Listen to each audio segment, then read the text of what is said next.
ہوگا کہ ہمیں جتنے بھی لوگ چندہ دے رہے تھے، میں نے اس کی ویڈیو بنائی ہے، پہلی دفعہ آپ نے دیکھا ہوگا۔ وہ ویڈیو بنانے کا مقصد کیا تھا کہ ہمیں 2 سال سے یہ سوال کیا جاتا تھا کہ یہ را فنڈڈ تحریک ہے، اس کو یہ انڈین سپانڈ تحریک ہے، اس کی فارن فنڈنگ ہے، یہ سنا تھا نا اپنے الزام۔ اس دفعہ ہم نے مظفر آباد کے غیور اوورسیز جو مظفر آبادی ہمارے بیرون ملک بیٹھے ہیں، ان کا میں ذکر نہ کروں تو بہت بڑی زیادتی ہو جائے گی۔ ہمارا ایونٹ بہت بڑا تھا، ہم نے بالکل، میں یہ اوپن بات کرتا ہوں اور ان کا شکریہ ادا کرتا ہوں اپنے مظفر آبادی اوورسیز جو ہمارے بیرون ملک بیٹھے ہوئے ہیں، کہ ان کا بہت بہت شکریہ کہ انہوں نے ہماری مالی مدد کی، جس سے ہم نے اتنا بڑا یہ معاملہ سیٹل کیا۔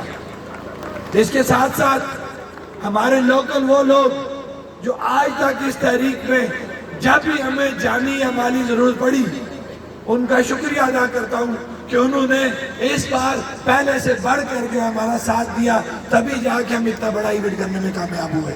اس لیے میں اپنے تمام مظفر آبادی اوورسیز کا اور اپنی لوکل جو ہمارے کمیونٹی ہے، ان کا شکریہ ادا کرتا ہوں کہ انہوں نے ہمیں سپورٹ کیا اور ہم یہ ایونٹ کر پائے۔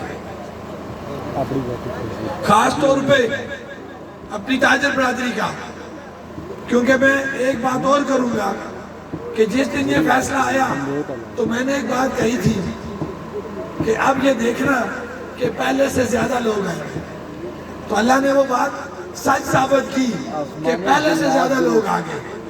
یہ وہ لوگوں کا پیار ہے میرے ساتھ، میری پوری ٹیم کے ساتھ، کہ لوگ جوک در جوک جو وہ آج پنڈال میں شامل ہوئے اور دیر تک وہ یہاں پہ بیٹھے رہے۔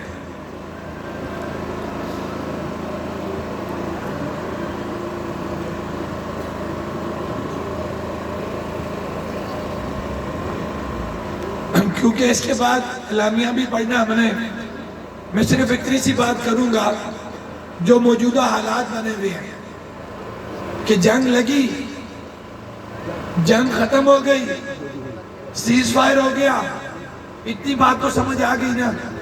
میں پھر ریپیٹ کروں گا، جنگ لگی، جنگ ختم ہو گئی، سیز فائر ہو گیا، یہ بات سمجھ لگ گئی۔ جنگ لگی کس وجہ سے؟ کشمیر کی وجہ سے۔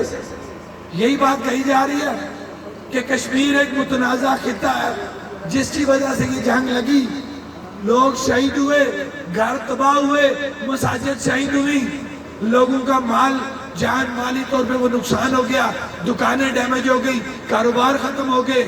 یہ تو دیکھا، یہ ہوا نا، کس وجہ سے ہوا؟ مسئلہ کشمیر کی وجہ سے۔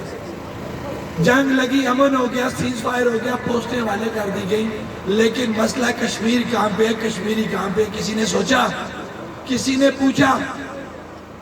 لہٰذا یہ کلیئر کٹ بات ہم بحیثیت کشمیری اس پنڈال کے توسط سے یہ کہنا چاہتے ہیں، کوئی بھی ایسا فیصلہ جو کشمیریوں کی مرضی کے بغیر کیا جائے گا، اس کو کشمیری کسی بھی صورت قبول نہیں کریں گے۔ ہاتھ کھڑا کریں، اس بات پہ ہاتھ کھڑا کریں۔ کشمیر کا فیصلہ کشمیری کریں گے، کشمیریوں کی مرضی سے ہوگا، کوئی اور فریق کشمیر کا فیصلہ نہیں کر سکتا۔ کیونکہ میرا گلا اجازت نہیں دیتا کہ میں مزید بات کر سکوں، مجھ سے پہلے تمام مقررین نے تفصیلاً